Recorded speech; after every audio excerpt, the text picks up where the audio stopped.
How to treat droopy eyelids or ptosis naturally. Welcome to Health Conscious.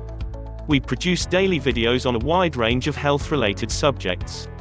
Unfortunately, all it takes is one restless night for our eyes to appear drained and tired. Truth be told, our eyes have a major effect in our appearance. Have you ever glanced in the mirror and saw that your eyelids appear to be hanging, drooping, or the skin is sagging? Medically named ptosis, droopy eyelids may show up as a natural consequence of aging, but they can likewise be congenital, or even emerge from diseases such as diabetes or different sensory system-related issues. Now and again, aside from the aesthetic uneasiness, the drooping eyelids can likewise negatively affect vision. If this is your case, you've presumably already thought about looking into possible solutions further, such as surgery. But before you go to more invasive strategies, we've developed a very straightforward recipe that can rapidly improve the appearance of drooping eyelids. Best of all, it only takes one ingredient, which you likely have in your kitchen already.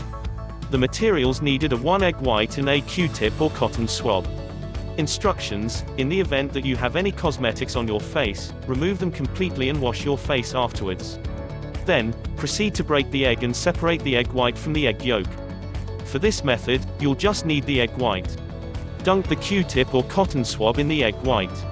Close your eyes and apply the egg whites to your eyelid. Keep your eyes shut until the egg white is dry. It's suggested that you perform this up to 3 times a week. Check out the description for our recommended supplements for overall health. Thank you for watching Health Conscious. If you liked the video, give it a thumbs up and share it with your friends. For more helpful videos like this one, subscribe and turn on notifications.